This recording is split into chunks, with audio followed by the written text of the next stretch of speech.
ensemble. Radio J. Radio J. Le 10-11. Lise Gutmann.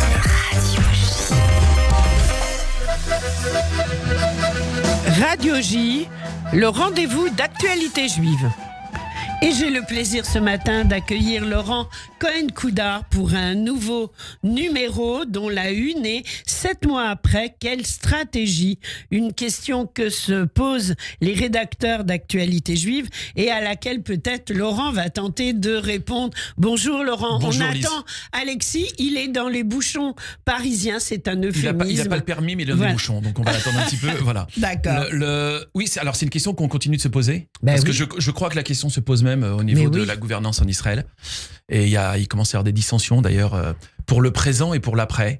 On se projette déjà, il y a des dissensions, c'est pas évident déjà en interne au niveau politique. On a vu Yoav Gallant qui a répondu à Benjamin Netanyahu en parlant justement qu'il refuse, après le Hamas, une gouvernance civile ou militaire à Gaza. Il n'a pas complètement tort, ça pourrait être effectivement compliqué pour Israël. Après, l'organisation est très compliquée parce qu'éliminer des structures effectivement, ou des hommes, c'est une chose, et encore, ils sont encore un petit peu loin du compte aujourd'hui, Israël. Éliminer une idéologie, ça va être un petit peu plus compliqué. La position également de nos alliés comme les Américains, on a vu, c'est compliqué avec la perspective des élections début novembre. La position de Biden est un petit peu bancale. On a vu également Al-Sisi, alors c'est pas un allié propre, mais c'est pas forcément un ennemi, voilà, c'est un médiateur. Et qui a du mal à se positionner, surtout avec l'avancée à Rafah d'Israël, qui est un petit peu une ligne rouge, on va dire, pour l'Égypte, et qui ne veut absolument pas... On parle rarement de l'Égypte, d'ailleurs, entre parenthèses, mais les murs de séparation entre... Donc, pour expliquer aux gens qui ne connaissent pas la géographie, il y a quand même une frontière entre Gaza et l'Égypte. Hein. Oui. Donc voilà, à Rafah, avec des murs sur plusieurs couches. Très hermétique, il faut le dire. Exactement. Donc ça, on parle que la frontière avec Israël et des blocus, mais c'est idem. Et une Égypte qui refuse d'accueillir le moindre Palestinien. Donc ils ont peur avec ce déplacement de population. Donc ça donne une situation évidemment un petit peu ambiguë. Et voilà, on ne sait pas trop où on va pour l'instant. Exactement. Ce que nous dit d'ailleurs dans une très belle interview de Raphaël Jérusalemi, c'est vrai que quand on lit, on a un petit peu... il est un petit peu alarmiste, on va dire, voilà. Jérusalemi est un petit peu alarmiste. On parle même pas de... Vous savez, quand on interviewe des gens, on se méfie parce que beaucoup ont il y a des messages subliminaux dans une perspective politique où certains se projettent déjà sur l'après en se disant on va se débarrasser de Netanyahou, on va essayer de refaire un gouvernement centre, gauche, etc., une coalition. Oui. Donc beaucoup se projettent, donc des fois il faut un petit peu mesurer les propos de chacun. Là. Jérusalem est un petit peu alarmiste malgré tout, mais bon, voilà. Laurent Cohen-Koudar et les Arabes israéliens dans tout cela.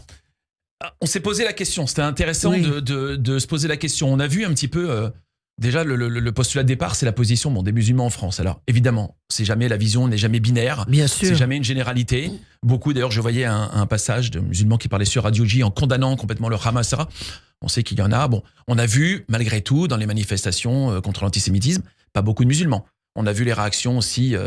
la Grande Mosquée de Paris, au début, qui remettait un petit peu en question les chiffres de l'antisémitisme, comme si les Juifs ne pouvaient pas être victimes. C'est comme si ce rôle-là était réservé à certains. Bien sûr. Et donc, c'était un petit peu ambigu. La question, moi, j'étais en Israël, je ne vais pas détailler, mais voilà, j'étais à Neve Shalom, plusieurs jours en Israël, dont un passage à Neve Shalom, dans le village judéo-arabe.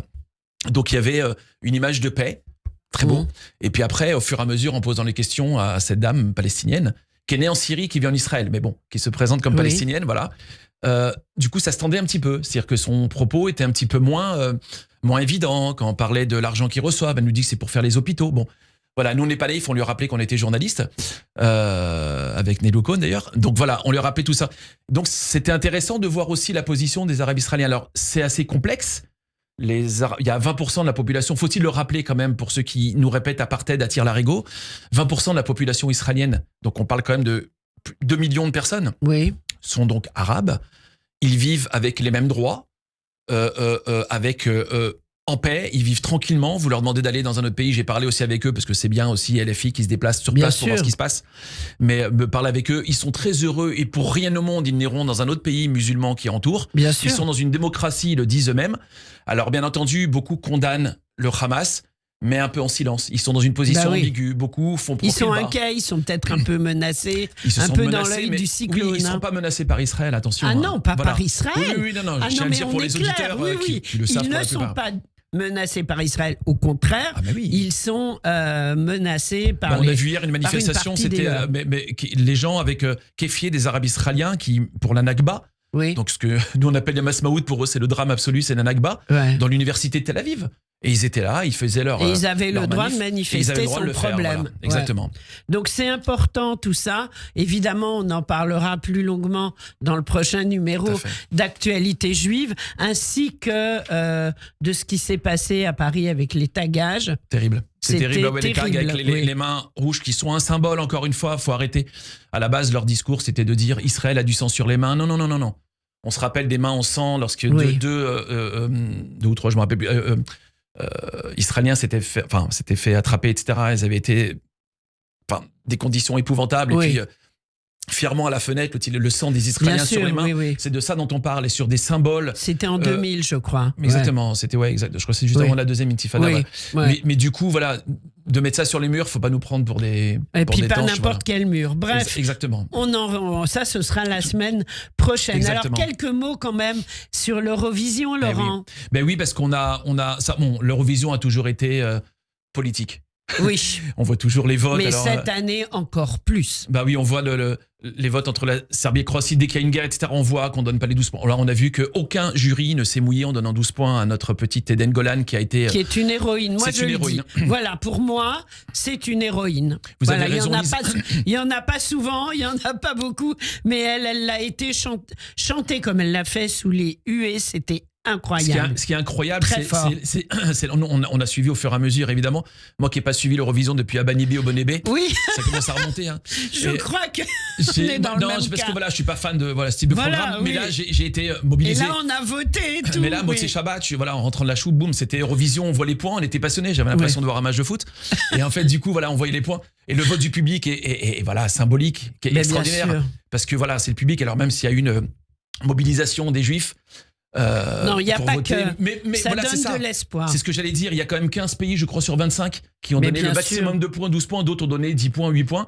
Mais Et je bien trouve ce sûr. qu'elle a fait, ils l'ont entraîné à chanter sous les huées. C'est Mm. quand même.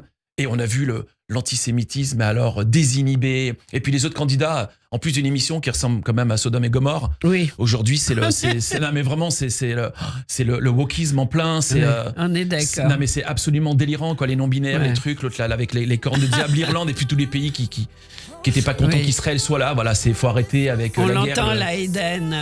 Oui, on l'entend. Cette formidable Eden. Ah, elle est Alors, magnifique. beaucoup de choses dans le numéro d'Actualité juive, beaucoup d'infos absolument passionnantes. Moi, j'ai lu l'entretien avec Hadas Jaoui Calderon, Oui. dont les enfants ont été otages. Ils ont été libérés. C'est épouvantable. C'est horrible. Il faut lire ce qu'elle raconte, parce que vraiment, on comprend beaucoup de C'est choses. un courage. Je vais vous dire en 2 mots. Alors, son ex-mari, le père de ses enfants, Oui, est toujours oui. là-bas. Elle fait le maximum. On a rencontré à Bien Kikara sûr. Khatoufim des familles d'otages. C'est terrible. C'est chargé. On ne savait pas trop quoi leur dire, à part leur dire que tout le Ham Israël est avec eux. Oui. Voilà, on essaie de faire une vraie ardoute, une unité. Bien sûr. Et pour tout ça, on souhaite la libération des otages. Dans quel état, je ne sais pas. Et On c'est sait là où pas, la mission voilà. est très compliquée. Oui, Voilà. exactement. J'ai halluciné avec quand Gaza s'invite dans un sujet d'examen Médecine. de médecine. Je l'ai relu 3 fois, Ouais. tellement je me disais c'est pas possible. Mais Rabbi a tweeté Voilà. là-dessus, qu'il faut voir les résultats. Là, ça devient absolument n'importe quoi. Voilà. Et puis bon, beaucoup d'articles de fond, des analyses. C'est passionnant. On soutient Actualité Juive et surtout Merci. on s'abonne actualitéjuive.com parce que si on ne s'abonne pas, bien on sait que c'est très compliqué. Merci beaucoup, bravo Merci, Lise. Merci pour infiniment. tout cela, Laurent Cohen-Couda, et on se retrouve la semaine prochaine. Avec plaisir. Même heure, même studio. Merci. Au revoir. Radio J. Radio J. Le 10-11. Lise Gutmann. Radio J.